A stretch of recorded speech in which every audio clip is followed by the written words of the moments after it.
نظام آخوندی در ایران به خاطر بقای خودش باید همیشه در حالت جنگ و درگیری باشه، یا با ملت ایران، یا با جهان اسلام، یا با همه بشریت. طبیعت نظام‌های دیکتاتوری و ظالم و مستبد این است که خلاصه باید یک بحرانی، یک تشنجی ایجاد بکنن تا بقای خودشون رو و استمرار نظام خودشون رو بتونن به این وسیله بیمه بکنن. ما از زمان تأسیس جمهوری اسلامی به اصطلاح تا الان می‌بینیم که همیشه در حالت درگیری بودن، چه با ملت ایران، چه با کشورهای همسایه و با جهان اسلام و با بشریت عموما. برای ایجاد یک نوع حس ناسیونالیستی در بین ایرانیان، چون طبیعتاً این حس وجود داره در بین ملت ایران، برای برانگیختن این حس باید همیشه شعار ایرانیت و برتریت ایرانی‌ها رو بدن و به این وسیله احساسات مردم رو همیشه ملتهب نگه دارن. در سال 1980 به یاد دارید که جنگ با عراق را آغاز کردن، یک جنگ بی معنا، یک جنگ بی نتیجه که بعد از 7-8 سال جنگ و خونریزی و دادن 2-3 میلیون کشته و زخمی و معلول، در آخرم جام زهر رو کوفته جانش کرد آقای خمینی و آشتی کردن و جنگ به پایان، آتش بس شد و جنگ به پایان رسید. کسی هم نفهمید که خب این همه کشته، این همه زخمی، این همه دربدری، این همه خرابی، بربادی در ایران، خب نتیجه چی بود؟ به خاطر چی این جنگ آغاز شد؟ یک منطقه دقیقا مثل این چاه نفتی که فعلا با کویت درگیر شدن سرش، یک منطقه در جزیره فاو بود، منطقه متنازع علیهی. بعد این رو بهانه کردن و خلاصه جنگی رو برا انداختن. هنوز این جنگ خاموش نشده بود و در همون سالایی که به اصطلاح قضیه آتش بس جنگ مطرح بود، جنگ مذهبی رو در پاکستان طراحی کردن و یک فرقه رو به نام تحریک فقه جعفری و بعد از اون فرقه دیگه رو به نام سپاه محمد درست کردن در مقابل سپاه صحابه و درگیری‌های مذهبی رو در پاکستان شعله‌ور کردن و ملت پاکستان رو به جان هم دیگه انداختن به نام شیعه و سنی. سپس دیدیم که در دهه 60 تا 70 درگیری‌هایی که در کردستان با کردها به راه انداختن، به بهانه‌های مختلف کردها رو سرکوب کردن، تعداد زیادی رو کشتن در زندان‌ها و خلاصه از این.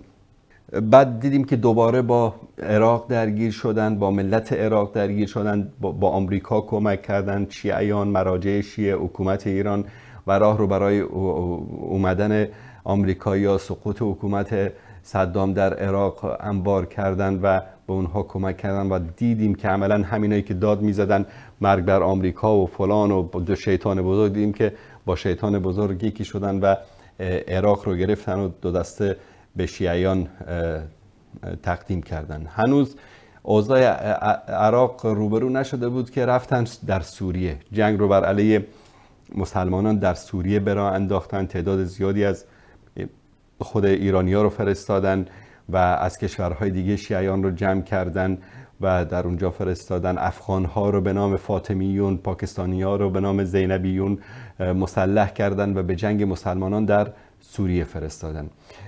قضیه لبنان رو که همه میدانید، یک گروهی رو به اسم حزب الله در لبنان ایجاد کردن که وظیفه این گروه پاسبانی از اسرائیل است. همانطور که فتحی طفیلی دبیر کل اول حزب الله اعتراف میکنه که وظیفه اینها در لبنان، حزب الله در لبنان، این است که امنیت اسرائیل رو بگیره، سرحد یا مرزهای شمال اسرائیل رو امنیتش رو بگیره. حالا گاهی اوقات یک موشک‌هایی هم این ور اون ور میشه، اینم به خاطر فریب مسلمان‌ها، اما عملاً می‌بینیم در طول این 40 سال حزب الله چیکار کرده غیر از این که مانع از ورود مجاهدین از کشورهای مختلف، از لبنان و از کشورهای عربی به خاک فلسطین بشه و به اصطلاح به عنوان یک مرزبان در خدمت اسرائیل قرار داشت. بعد در افغانستان در اسقاط حکومت اول طالبان با آمریکا همکاری کردن. در زمان آقای خاتمی فیلماش هم هست، اعترافات خودشون.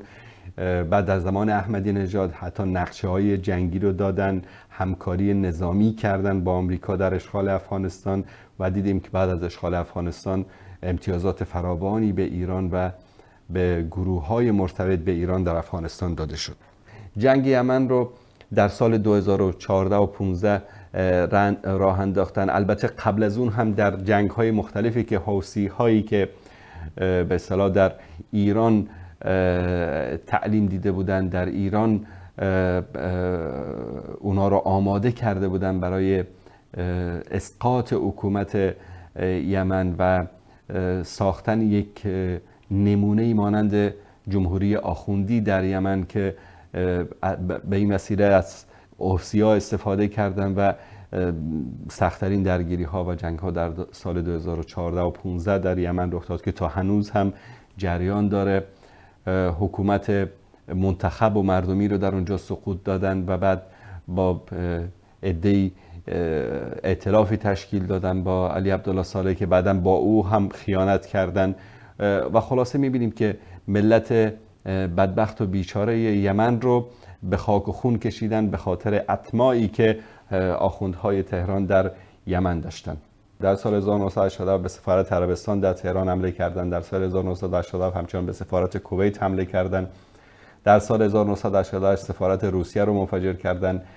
در سال 2007 باز دوباره به سفارت کویت حمله کردن. در سال 2009 سفارت پاکستان رو منفجر کردن و همچنین در سال 2015 می‌بینیم که باز دوباره به سفارت عربستان سعودی حمله کردن و سفارت رو با آتش کشیدن، اموال سفارت رو غارت کردن. همین که کساندیس خورای ولایت فقیه در همون سال 2015 و 16 بود که قنصولگری عربستان رو در مشهد به آتش کشیدن. در سال 2023 یکی از جالب ترین به اصطلاح سر و صداهایی که ایجاد شد قضیه حقابه‌ای بود که ایران ادعا کرد و بر علیه طالبان یک جنگی رسانه‌ای رو به راه انداختن. خیلی جالب بود، یعنی مانند کودک‌های بیعقل، یعنی رئیس جمهور مثلا شخص رئیس جمهور بلند میشه تهدید میکنه، بعد وزیر خارجه بلند میشه تهدید میکنه و وزیر دفاع بلند میشه تهدید میکنه که این نوع دیپلماسی یا این نوع برخورد شایسته ملت ایران نیست. یک ملتی که تاریخی با این عظمت داره.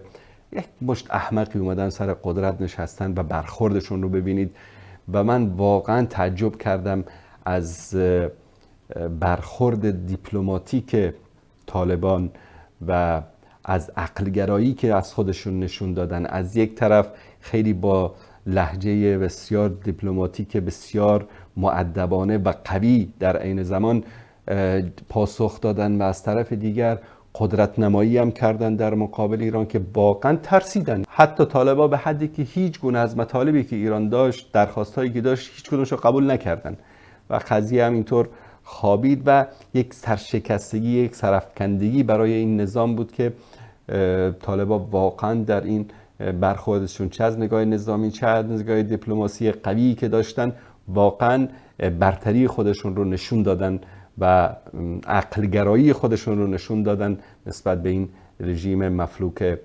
آخوندی. هنوز قضیه حقابه و هلمند و طالبا به اصطلاح سرد نشده بود که الان دارن کم کم به طرف جنگ و درگیری با کویت و قضیه چاه نفت و فلان میرن. ببینید یه چیز رو خدمت شما عزیزان بگم، اگر میلیون چاه نفت مثل الدره رو اینها بگیرند و استخراج بکنن و بفروشن، فکر نکنید که چیزی به ملت ایران خواهند داد. اینها همون خائنین و جنایتکارایی هستند که در طول سالهایی که در قدرت بودن غیر از این که خودشون رو جیباشون رو پر کردن و گنبد و بارگاه ساختن و امامزاده ساختن، کار دیگری برای ملت ایران نکردن. ثانیاً این نه اولین درگیری است، همونطوری که خدمت شما عزیزان بیان کردم، و نه آخرین خواهد بود. یقین داشته باشید هر روز، هر هفته، هر ماه و هر سال تا سقوط این رژیم اینها به بهانه‌های مختلف با کشورهای مختلف، با همسایه و غیر همسایه درگیری ایجاد خواهند کرد، تشنج ایجاد خواهند کرد و برای استمرار حکومت خودشون، برای استمرار نظام ولایت فقیه، همیشه این ملت رو در حالت درگیری با کشورهای مختلف و ملت‌های دیگر قرار خواهند داد، چون تنها به این وسیله میتونن عمر حکومتشون رو چند صباحی دیگر بیفزایند. و الا باور بکنید که اگر اینها با کسی درگیر نشن، اینا با همه روابط خوب داشته باشن، اصلا آرام باشن، در سوریه، عراق، لبنان، فلسطین، افغانستان، پاکستان اینجا درگیری ایجاد نکنن، باور کنید که این حکومت 6 ماه هم دوام نمیکنه. به این رو یقین داشته باشید.